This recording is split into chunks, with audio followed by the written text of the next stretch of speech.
Turn off that ugly electronic thing. Rachel screamed at 7-year-old Emma's birthday party, then ripped off her sparkly hearing aids and smashed them with high heels. The deaf girl collapsed crying, "Daddy, I can't hear." Rachel didn't know Emma's father was deputy commissioner watching everything unfold. Before watching full story, comment below from where you watching. Also like and subscribe for more stories.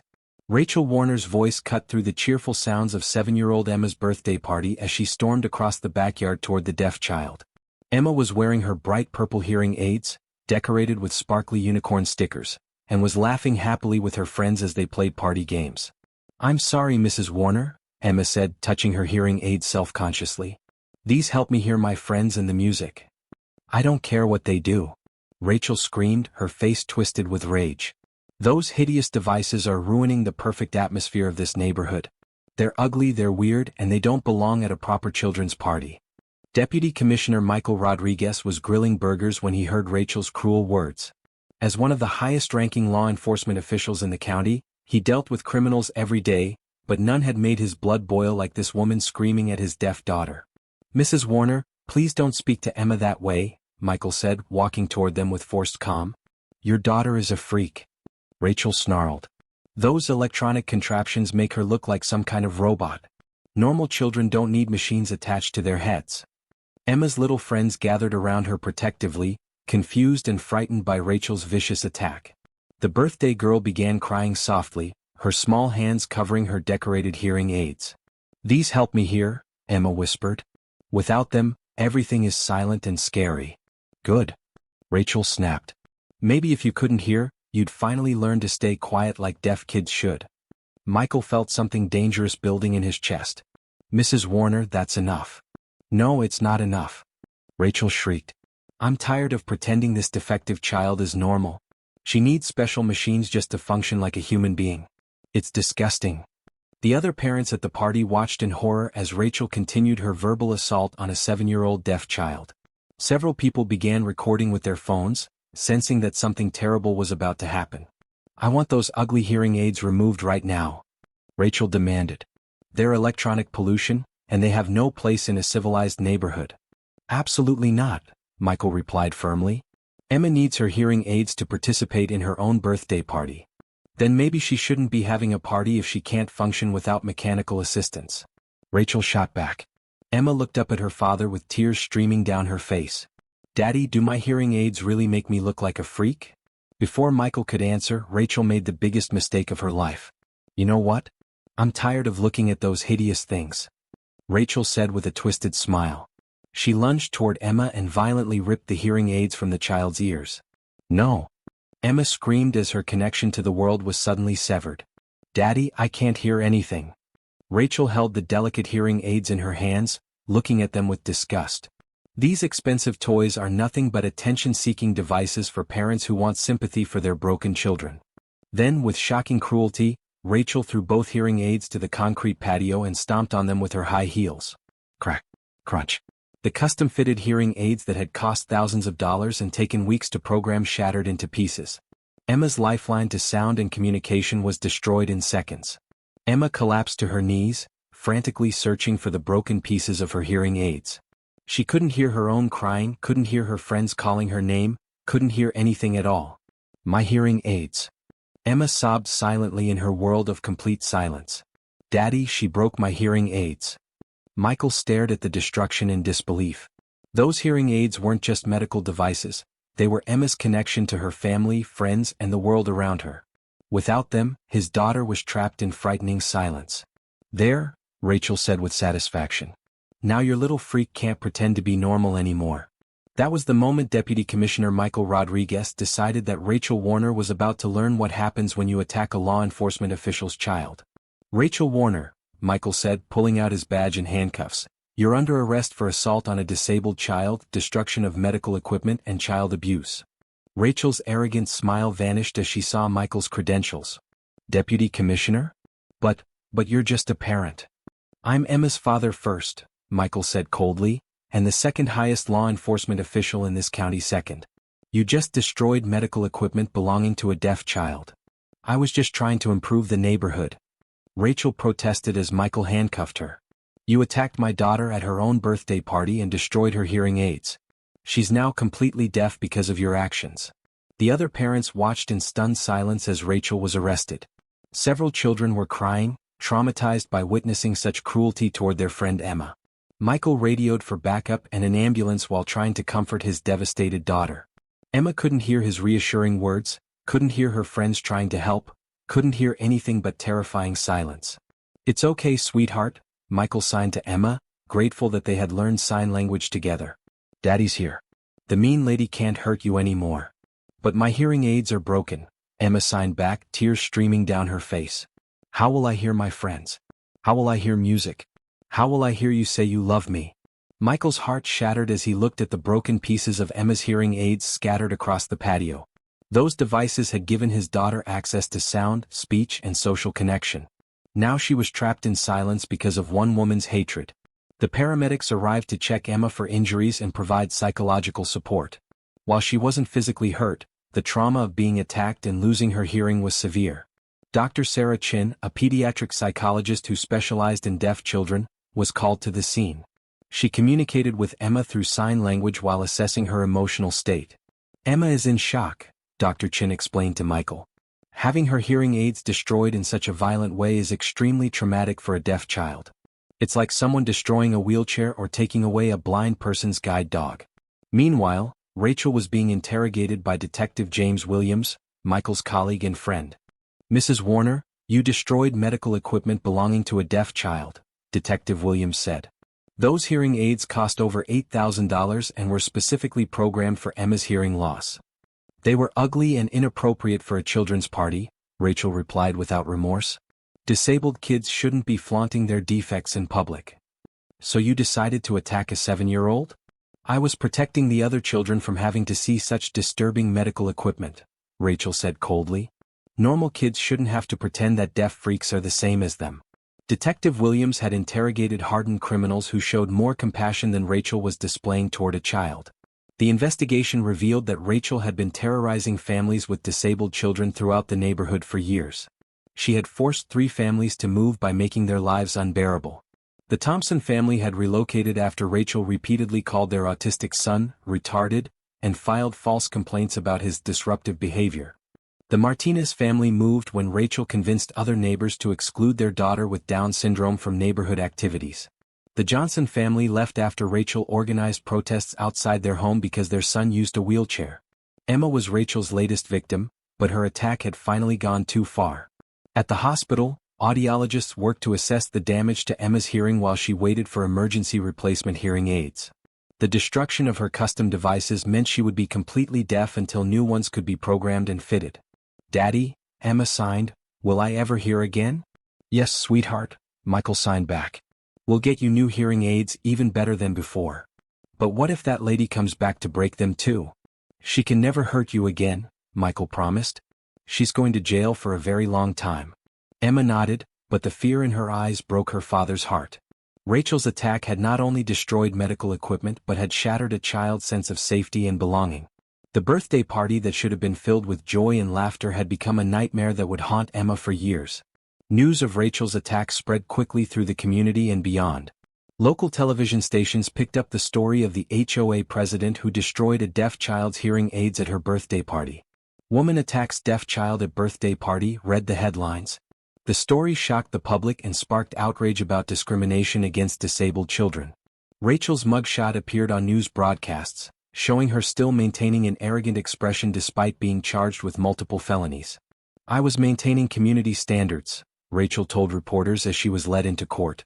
"Disabled children should learn to keep their medical equipment private instead of forcing normal people to look at it." Even her own lawyer advised her to stop talking to the media, but Rachel couldn't resist defending her actions. The community rallied around Emma and her family.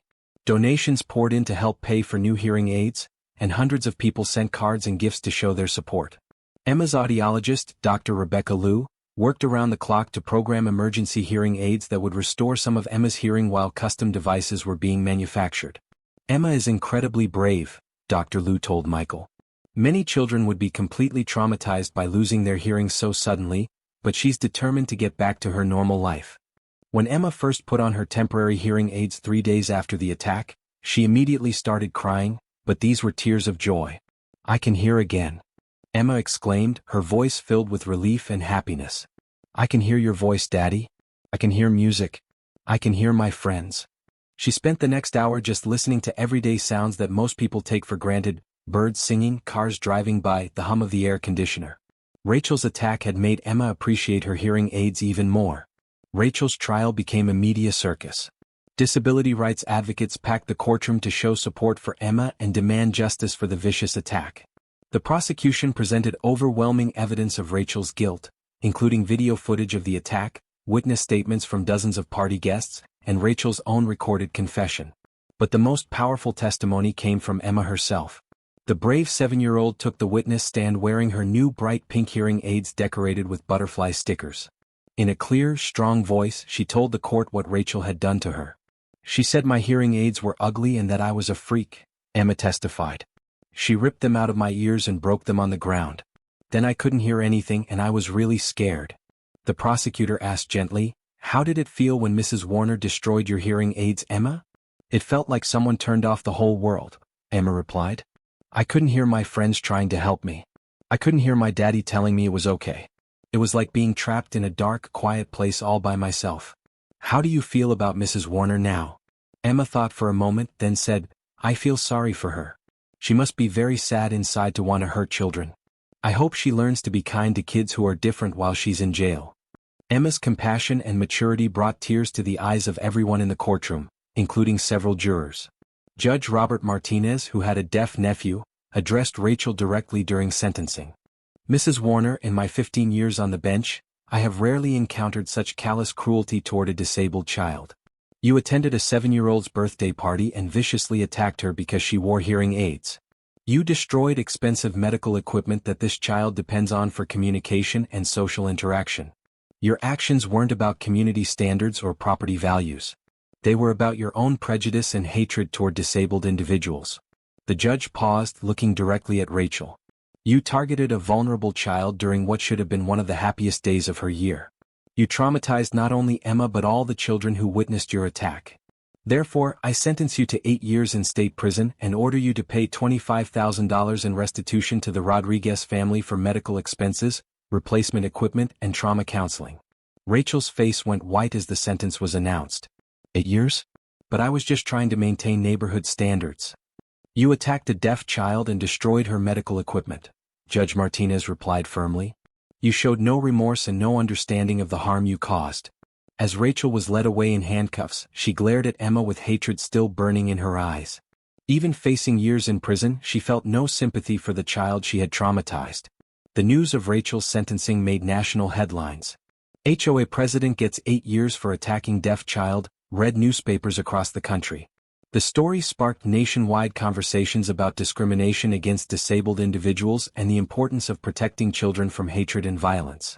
Congress passed new legislation nicknamed Emma's Law, which established federal penalties for destroying disabled individuals' assistive devices and created funding for emergency replacements when equipment is damaged or destroyed. President Thompson signed the bill in a White House ceremony, with Emma and Michael in attendance. No child should ever fear that their medical equipment will be destroyed by someone's prejudice, the president said. Emma Rodriguez's courage has made our nation more aware of the challenges faced by disabled children. Meanwhile, the Maple Ridge neighborhood underwent a complete transformation. Rachel's arrest had shocked residents into examining their own attitudes toward disabled neighbors. The new HOA board, elected immediately after Rachel's conviction, consisted of parents and advocates who understood the importance of inclusion. Their first act was to establish a disabilities welcome policy and install accessibility features throughout the community. Neighbors organized support groups for families with disabled children, fundraisers for assistive equipment, and awareness events to promote understanding and acceptance. Emma became a beloved figure in both her school and neighborhood. Her resilience and forgiveness inspired children and adults alike to be more accepting and kind. "Emma shows my daughter that wearing hearing aids doesn't make you different in a bad way," said Mrs. Patterson, whose child was in Emma's class. "She teaches kids that everyone has unique challenges, and we should help each other instead of being mean." 6 months after the attack, Emma was invited to speak at a conference for deaf and hard-of-hearing children. Standing confidently at the podium with her butterfly hearing aids sparkling under the lights, she addressed an audience of kids and families dealing with similar challenges. Sometimes people are mean because they don't understand, Emma said, her voice clear and strong. But that doesn't mean we should hide our hearing aids or be ashamed of being deaf. Our hearing aids help us connect with the world and the people we love. They're not ugly or weird, they're amazing technology that gives us superpowers. When someone is mean to you about being deaf, remember that the problem is in their heart, not in your ears. Keep being proud of who you are and keep showing the world how awesome deaf kids can be. The audience gave Emma a standing ovation, many people wiping away tears at her words of wisdom and courage. In prison, Rachel faced a harsh reality that grew worse each day. Her crimes against a disabled child had made her infamous among inmates, who had their own code of justice when it came to people who hurt children. She spent most of her time in protective custody, isolated and despised by everyone around her. The woman who had once controlled neighborhood activities through fear and intimidation now couldn't even control her own daily routine. Rachel's husband divorced her within 6 months of her conviction, taking their 2 children and moving to another state. They changed their last name and refused all contact with Rachel. Her former friends and neighbors wanted nothing to do with the woman who had attacked a deaf child at a birthday party. The social status and respect she had valued above human decency were gone forever. Rachel tried writing letters of apology to Emma and her family, but they were all returned unopened. The Rodriguez family had moved forward with their lives and didn't want reminders of Rachel's cruelty. Meanwhile, Emma continued to thrive. She joined her school student council, started a club for kids with hearing differences, and became a mentor for younger deaf students. "My hearing aids don't limit me," Emma would tell other kids. "They help me do everything I want to do. The only limits are the ones we put on ourselves or the ones that mean people try to put on us." Emma's foundation started with donations from supporters around the world, provided emergency hearing aids for children whose devices were damaged or destroyed. She never forgot how terrifying it felt to lose her hearing suddenly, and she was determined to help other children avoid that trauma. On the 1-year anniversary of the birthday party attack, Emma's school held a special celebration of diversity and inclusion. Emma was the guest of honor, recognized for her advocacy work and positive attitude. As she addressed the crowd of students, parents, and community members, Emma spoke about forgiveness, growth, and the power of acceptance. "1 year ago, someone tried to hurt me because I was different," Emma said, her butterfly hearing aids glinting in the afternoon sun. "But look at what our school and community have become. We've learned that our differences make us stronger, not weaker. I forgave Mrs. Warner a long time ago, not because what she did was okay, but because staying angry would have hurt me more than it hurt her. She's in prison paying for her choices, but I'm here surrounded by friends who love and accept me exactly as I am." The crowd erupted in applause, giving Emma the recognition she deserved for turning trauma into triumph. Deputy Commissioner Michael Rodriguez watched his daughter with immense pride. Rachel thought she could break Emma's spirit by destroying her hearing aids, he reflected. Instead, she made Emma stronger and inspired an entire community to be more inclusive and compassionate. Emma faced hatred and cruelty and responded with love and forgiveness. She taught us all that true strength comes not from tearing others down, but from building them up. As for Rachel Warner, she remained in prison, finally beginning to understand the magnitude of what she had done. She had tried to destroy a child's connection to the world because of her own prejudice and hatred. The woman who had once wielded power over an entire neighborhood now lived in a small cell, forgotten by the world except as a cautionary tale about the consequences of targeting innocent children. Emma Rodriguez had survived Rachel's attack and grown up to make the world a better place for deaf and hard-of-hearing children everywhere. Rachel had lost everything: her freedom, her family, her reputation, and her future, because she couldn't accept that a little girl with hearing aids deserved the same respect and joy as any other child. In the end, love had triumphed over hate, inclusion had conquered prejudice, and a brave little girl had shown the world that true strength comes from embracing our differences rather than attacking them. The story that began with Rachel's scream of hatred had ended with Emma's message of hope and acceptance. Justice had been served, lessons had been learned, and a community had been transformed. Rachel Warner's name would be remembered only as a symbol of what happens when prejudice and cruelty target innocent children.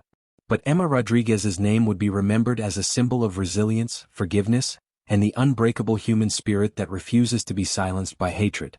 The little girl who had been attacked for being different had grown up to celebrate those differences and protect other children from experiencing the trauma and fear she had endured. And somewhere in a prison cell, Rachel finally understood that the real disability had never been Emma's hearing loss. The real disability had been Rachel's inability to see the beauty, strength, and worth in every child, regardless of their physical challenges. That lesson had cost her everything, but it was a lesson the world needed to learn. And thanks to brave Emma Rodriguez, it was a lesson that would never be forgotten.